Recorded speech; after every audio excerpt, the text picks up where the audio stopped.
Al primer simposio sobre el tema el impacto de la Teshuvá en la familia y en particular en Argentina.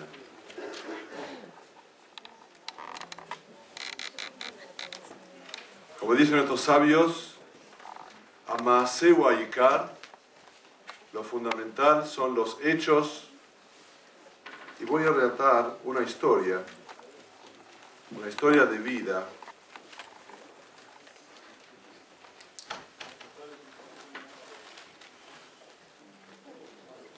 que ayuda a comprender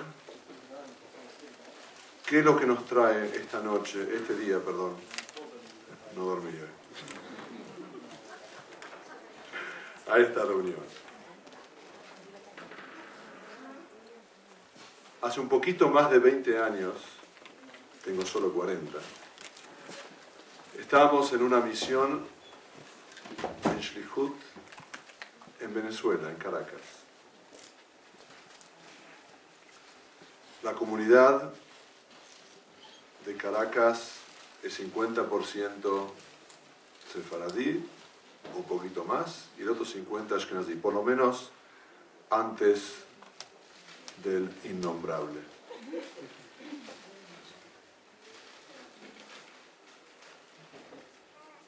Lo que hizo, que es una comunidad que vive muy homogénea, muy fuerte, un colegio, prácticamente el 90% atiende al colegio, un club social, instituciones emblemáticas que trabajan mancomunadamente. Y como bien sabemos, en esta generación, la comunidad sefaradí está mucho más cercana a la práctica cotidiana de las tradiciones y las mitzvot. Y eso hace un muy buen blend, una buena fusión entre una comunidad y la otra. Y así es como desarrollamos una actividad muy interesante a la cual acudían distintos miembros de la comunidad, sefaradí, ashkenazí, indistintamente. Y logramos, en el colegio comunitario, tener una presencia destacada en las aulas, en los corredores, en la biblioteca, lo que facilitaba mucho el trabajo de difusión, de divulgación del judaísmo. Esto trajo aparejado que varios jóvenes, ya de edad adolescente, se volcaran un poquito más hacia la práctica, un poquito más de acuerdo con el código de ley judía, no solamente como la tradición, sino más bien como la halajá, la ley. Y aquí que hubo un caso muy particular de un joven que tomó el judaísmo de una forma muy seria y daba pasos muy firmes y muy acelerados, por lo menos para el entendimiento y el ritmo a la cual su familia de origen estaban acostumbrados. Lo que evidentemente, y es conocido, trajo cierta repercusión en sus hermanos, en sus padres, en el entorno. Y poco a poco se fue generando una situación de gran tensión, hasta el punto que, si bien el padre fue quien inició a sus hijos a participar comunitariamente y en nuestro Bet Chabad, sin embargo el padre dejó de venir a medida que el hijo no quería salir del Bet Chabad. Obviamente, esto produjo también, por propiedad transitiva, que el padre no me atendiese los teléfonos, no quisiera venir, participar, y etcétera, etcétera. Y hubo toda una situación difícil. Había muchos síntomas de otras cosas que pasaban en la casa. Entonces me dirigí a la escuela, donde era un miembro activo, sino parte del staff, pero sí tenía gran participación. Y pedí, por favor, que ayudasen a establecer lazos que aparentemente estaban cortados entre este joven adolescente y su familia.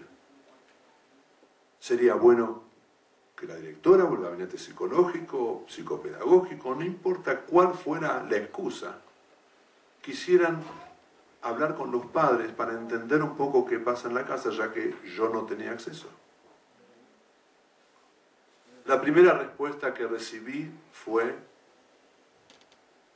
es un alumno excelente, no hay motivo para citar a los padres.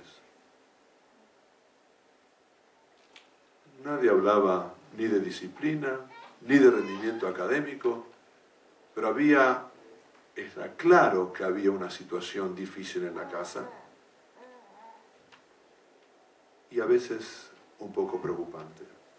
Volví a insistir al cabo de un tiempo y la respuesta fue: no encontramos ningún motivo para el cual hacerlo. No pasaron ni 3 semanas y recibí un llamado telefónico muy temprano en mi casa, donde el Rosh Yeshiva de la Yeshiva de Miami me llama diciendo: acá hay un joven que dice que te conoce, que acaba de venir del aeropuerto. Yo no entendía lo que estaba pasando, pero evidentemente el joven tomó un avión y se fue del país, un menor. Inmediatamente, cuando los padres se enteraron, vinieron con la policía a buscarme y yo no entendía lo que estaba pasando. Pero como toda historia que empieza a veces en forma difícil, tiene un final feliz. Gracias a Dios, la comunidad intervino, una comunidad, la otra comunidad, el colegio intercedió, el joven volvió a casa, hoy está casado, tiene una hermosa familia, etcétera, etcétera. Y fue un final feliz. Pero esta historia es emblemática, entendiendo que las distintas situaciones que se viven, cotidianas, producen reacciones diferentes. Y por eso es que también entendemos que los dirigentes comunitarios, Ramanim, Morim, Morot, tenemos una responsabilidad más allá del resultado concreto y puntual, si este joven o esta joven tiene buenas calificaciones o no, qué pasa más allá del establecimiento y qué va a pasar con la familia que va a formar y que va a crear en el futuro. Y eso es parte de nuestra responsabilidad. Cuando el mundo fue creado, Dios lo creó en forma incompleta y nos dio al ser humano la capacidad, la orientación y dirección para llevarlo a su perfección. Y cada día, y cada momento, y cada instante, esa es la misión del judío sobre la tierra, él mismo, y también de transmitir a los no judíos también, que cada uno tiene un rol en este mundo, de llevar este mundo a un lugar mejor. Y todo empieza en el individuo, como está escrito: aquel que salva una vida salva un mundo entero, como lo vemos del caso de Caín y Hebel, los dos hermanos, que Caín se cobró la vida de su hermano. Y como estamos en un mes especial, que es el mes de la misericordia, Jodesh HaRachamim, el mes donde el Yehudí hace su balance personal y eso lleva y llama a la teshuvá, a la introspección, evaluación, corrección. Encontramos curiosamente que la Torá nos habla que Caín, este primer asesino de la historia, también es el primer Baal Teshuvá de la historia. ¿Dónde lo vemos? Así como el Talmud dice que aquel que salva, empieza realmente por lo negativo y termina diciendo aquel que salva una vida, salva un mundo entero. lo podemos ver en la vida de Caín. Cuando Dios lo reprendió y cuando Dios lo sentenció a no prevalecer sobre la faz de la tierra, sino hasta la 7ª generación, el versículo siguiente nos dice así: y Caín se casó, y Caín tuvo un hijo que lo llamó Hanoch, y edificó una ciudad y le puso el nombre de su hijo Hanoch. Ese es el concepto de Teshuvah. Él arruinó, estropeó y cercenó la vida y la posibilidad de continuidad a través de su hijo, de su hermano. Y después del llamado de atención hubo arrepentimiento, hubo encauzamiento, construyó una familia, tuvo hijos y construyó lo que no le había permitido hacer a su hijo. Eso se llama tikkun, eso se llama corregir, perfeccionar. Estamos en una generación que inclusive en el Shiur de Rambam de ayer menciona el concepto de que somos una generación de Tinokot Shenishbu, niños, bebés que fuimos llevados a cautiverio. Algunos cautiverio físico, concreto, otros cultural, social.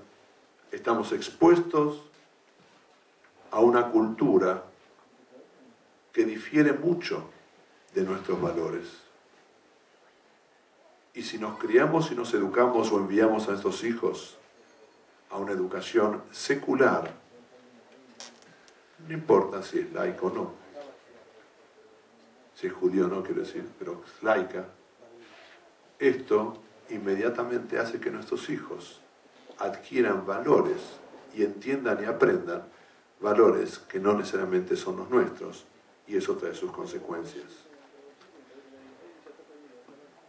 Y dice la halajá acerca de un tinok shenishba, que si es shogeg, si por desconocimiento, ya sea porque es lo que está haciendo es un acto que no debe hacer, o en el momento inadecuado, si tuviese, aunque toda la vida se condujo constantemente transgrediendo, en el momento en que él reconoce su error, debe traer solamente por cada transgresión una sola ofrenda, enmendando por su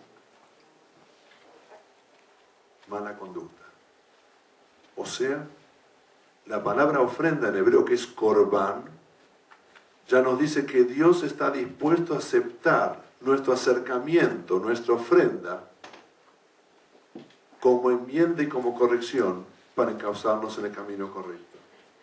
Ese es el concepto de Teshuvah. Dios espera y nos abre una puerta para acercarnos a Él.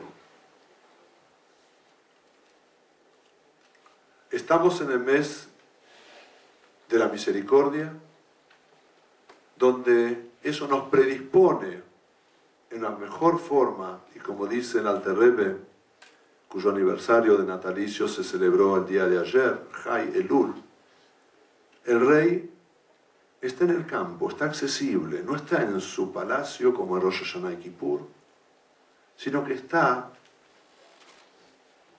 cercano a cada uno de nosotros.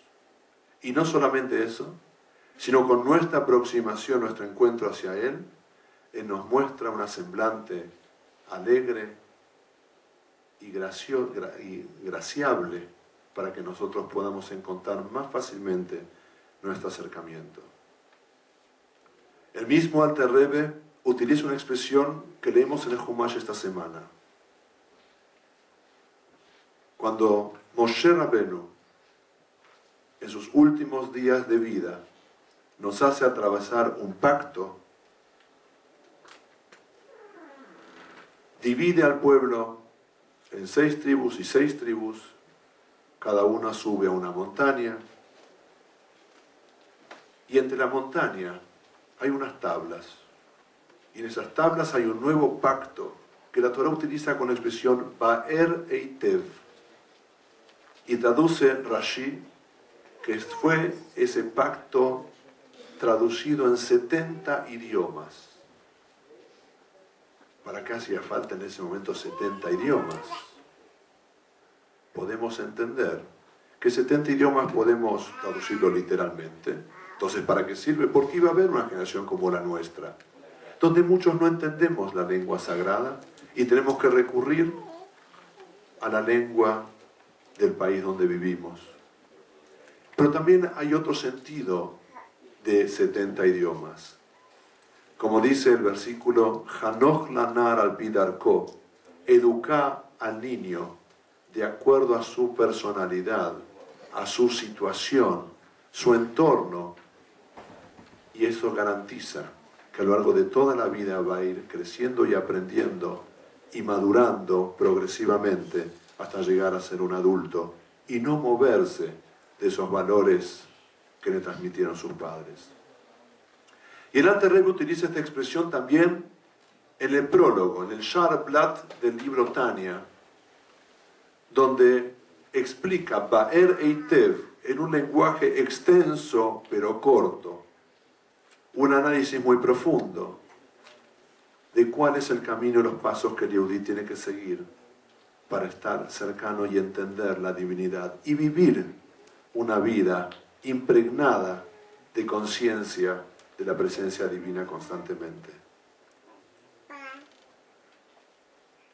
No en forma fortuita el Alter Rebbe quiso llamar al movimiento de Chabad originalmente el movimiento de los Baalei Teshuvah.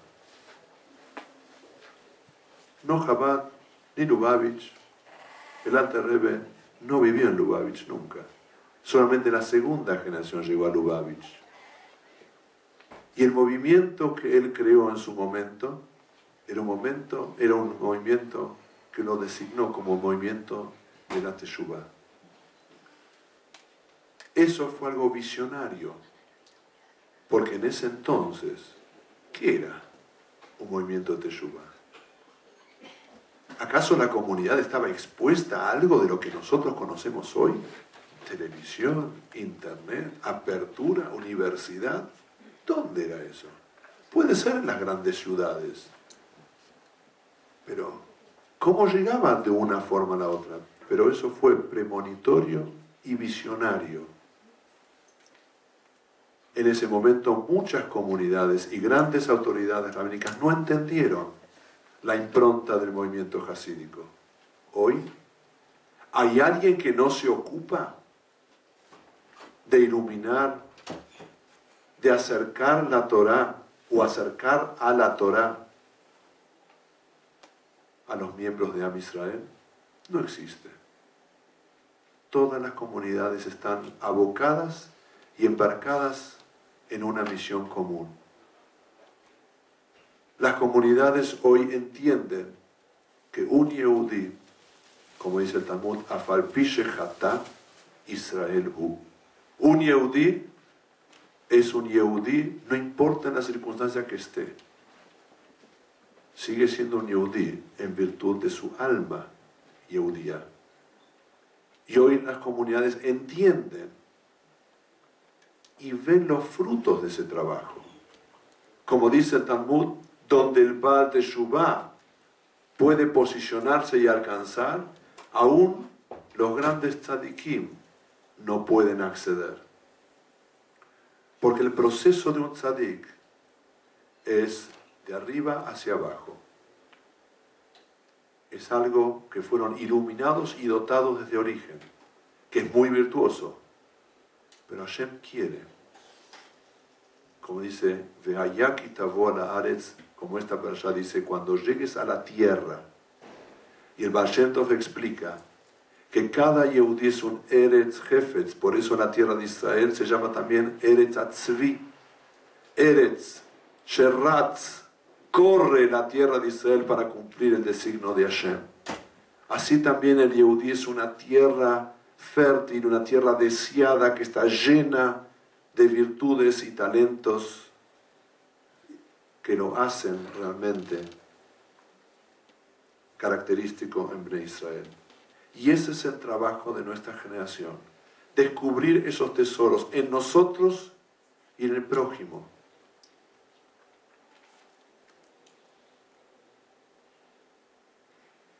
Por eso, cuando hablamos de esta generación, donde la expresión Ba'er Eitev, también el Rebbe mencionó que fue la conducta de su predecesor, su suegro, al comenzar la traducción de los libros de Hasidismo en los distintos idiomas, es un paso más hacia el momento de la venida del Mashiach, cuando van a estar aclarados y van a estar perfectamente luminosos y brillantes los caminos de Hashem, y la divinidad va a ser perceptible aún en los estratos más bajos aquí sobre la tierra, aún en los individuos que a prima fase no tienen características o talentos notorios, pero se va a ver, como dice el adagio, que cuando Mashiach venga, vamos a ver realmente la virtud del Yehudí simple, de la inocencia del Yehudí, de la entrega incondicional del Yehudí, sin especulaciones, sin manipulación, donde se vea que su alma es la que brilla por sobre ese cuerpo que la contiene. Y entonces vamos a poder señalar con nuestros dedos y decir, Zekeili ve'aveu, este es mi Dios y lo voy a embellecer. Y por eso es que estamos aquí esta mañana, para llevarnos pensamientos y herramientas y para poder ayudar a hacer los últimos birurim, los últimos rescates de esas chispas de divinidad que están diseminadas a lo largo de los 4 puntos cardinales. No me voy a extender más y voy a dar lugar a la licenciada Susana Strier, que junto a un equipo de profesionales trabajaron durante un poquito más de 2 años en investigación, en entrevistas, en borradores y en informes que hoy está accesible, como lo tienen en el programita ahí marcado, para el uso de profesionales, de individuales, o quien quiera tener acceso a ello, de un trabajo muy minucioso sobre qué es lo que pasa en las familias, en este caso particular de las Baalot Teshuvah, que no dista mucho de los Baalei Teshuvah, pero de todos modos fue específicamente y concretamente. Y en ese trabajo, aparte de profesionales en el tema, también fue convocada mi señora y codirectora de Bet Chabad, Rivka.